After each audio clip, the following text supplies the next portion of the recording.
मर्यादा पुरुषोत्तम राम, हम्म। धर्म और न्याय के सर्वोच्च प्रतीक। हाँ जी। लेकिन जब वही राम एक पेड़ के पीछे छुपकर निहत्थे बाली पर बाण चलाते हैं, तो मतलब एक बहुत बड़ा नैतिक विरोधाभास खड़ा हो जाता है। बिल्कुल। एक ऐसा विरोधाभास जो आज भी कई लोगों को उलझा देता है। स्वागत है आज की इस विस्तृत चर्चा में, जहां हमारा स्रोत है राम और बाली के बीच का वो पौराणिक संवाद। मैं आज गहराई से विश्लेषण करूंगी कि क्या न्याय के लिए उठाया गया कोई विवादित कदम सही ठहराया जा सकता है। हाँ, क्योंकि मतलब ये सिर्फ कोई युद्ध की कहानी नहीं है। ठीक है। ये न्याय और राजदंड के नियमों पर एक बहुत तीखी बहस है। अब बाली को ही देख लीजिए, बाण लगा हुआ है, मृत्यु शैया पर है, पर उसके तर्क कितने धारदार हैं। सही कहा आपने। बाली सीधा आरोप लगाता है कि राम ने छुपकर वार किया। वो कहता है कि ये तो किसी वीर का काम नहीं है, बल्कि एक व्याध मतलब शिकारी का तरीका है। और उसका तर्क ना एकदम लॉजिकल लगता है मुझे। वो कहता है कि भाई मेरी राम से कोई व्यक्तिगत दुश्मनी तो थी ही नहीं। हाँ, कोई सीधा बैर नहीं था उन दोनों के बीच। बिल्कुल। और अगर सीता माता को वापस लाना ही मकसद था, तो बाली तो अकेले ही रावण को हरा सकता था। फिर मतलब सुग्रीव जैसे कायर इंसान से दोस्ती क्यों की राम ने?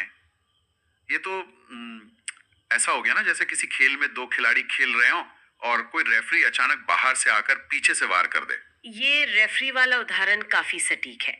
लेकिन देखिए, बाली इस पूरी स्थिति को सिर्फ एक व्यक्तिगत द्वंद्व या दो योद्धाओं के बीच की लड़ाई समझ रहा था। वो इसे उसी चश्मे से देख रहा था। अच्छा, तो राम का नजरिया कुछ और था। हाँ, राम जब जवाब देते हैं ना, तो वो इस पूरी बहस का ढांचा ही बदल देते हैं। वो इसे युद्ध के नियमों से हटाकर सीधा दंड संहिता और आपराधिक न्याय की तरफ मोड़ देते हैं। मतलब वो रघुकुल के वचनों वाली बात। सिर्फ वचन नहीं, सबसे मुख्य कारण था बाली का वो जघन्य अपराध। उसने अपने छोटे भाई सुग्रीव को राज्य से निकाल दिया और उसकी पत्नी रूमा को जबरन अपने अधीन कर लिया। अरे हाँ, शास्त्रों में तो छोटे भाई की पत्नी को कन्या के समान पवित्र माना गया है। बिल्कुल। राम यही समझाते हैं कि छोटा भाई, पुत्र और शिष्य ये सब समान होते हैं और उनकी पत्नी के साथ ऐसा बर्ताव धर्म के एकदम विरुद्ध है। रघुकुल का धर्म सिर्फ युद्ध जीतना नहीं है, बल्कि समाज में नैतिक व्यवस्था बनाए रखना भी है। लेकिन एक सेकंड, यहाँ मुझे एक बड़ी अड़चन दिख रही है। मान लेते हैं कि बाली ने अपराध किया था, पर राम को उसे सजा देने का अधिकार, मतलब उनका जुरिस्डिक्शन कहाँ से आया? यही तो इस पूरे संवाद का सबसे बड़ा टर्निंग पॉइंट है। हाँ, क्योंकि राम तो उस वक्त राजा नहीं थे ना। वो तो वनवास काट रहे थे। कोई भी इंसान अचानक से ऐसे जज कैसे बन सकता है? मैं समझाती हूँ। राम यहाँ अधिकार के सवाल पर राज्य संचालन का बहुत गहरा सिद्धांत सामने रखते हैं।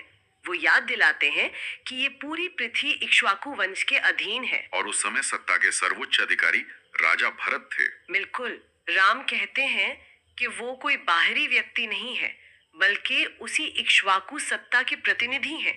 भारत के नाम पर और उसी वंश का होने के नाते उन्हें धर्म से भटके हुए लोगों को दंड देने का पूरा अधिकार प्राप्त है। ओहो, मतलब राम यहाँ किसी योद्धा की तरह आमने सामने की चुनौती नहीं दे रहे थे, वो खुद को एक प्रतिद्वंदी मान ही नहीं रहे थे। एकदम सही पकड़ा आपने। वो खुद को राज्य के न्यायाधीश या एग्जीक्यूशनर के रूप में स्थापित कर रहे थे।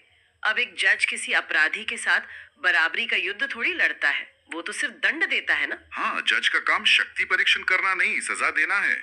और राम यहाँ मनुस्मृति के एक बहुत स्पष्ट नियम का भी हवाला देते हैं। वो कहते हैं कि जब राजा किसी पापी को उचित दंड देता है ना, तो वो पापी अपने पाप से मुक्त हो जाता है। मतलब एक तरह से देखा जाए तो बाली का उद्धार हो रहा था। हाँ, और राम ये भी बताते हैं कि अगर राजा उसे उचित दंड न दे, तो उस पाप का पूरा भार खुद राजा को भुगतना पड़ता है। इसलिए राम के लिए ये हत्या नहीं, बल्कि एक वैध राजदंड था। ये नजरिया तो पूरी तस्वीर ही बदल देता है।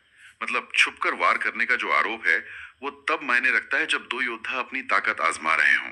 बिल्कुल सही। पर जब कोई सत्ता एक अपराधी को मृत्यु दंड दे रही हो, तो फिर मुकाबला नहीं बल्कि उस दंड का लागू होना ज्यादा अहम हो जाता है।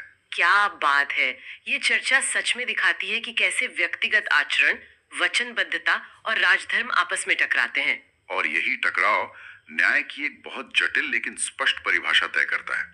राम के अनुसार जब ये चीजें टकराती हैं, तो न्याय की स्थापना सबसे ऊपर होती है। बिल्कुल। तो अंत में एक बहुत ही गहरा सवाल खड़ा होता है। जब न्याय करने की जिम्मेदारी किसी सर्वोच्च सत्ता पर होती है, तो क्या अपराध को रोकने के लिए उठाया गया कदम, भले ही वो छुपकर किया गया हो, वो उस कार्य के तरीके से ज्यादा महत्वपूर्ण हो जाता है? क्या न्याय का अंतिम उद्देश्य उसकी प्रक्रिया से बड़ा है? सोचने वाली बात है। सही और गलत के बीच की इस महीन लकीर को समझना सच में विचार करने योग्य है। इसी गहरे विचार के साथ आज की इस चर्चा को यही विराम देते हैं।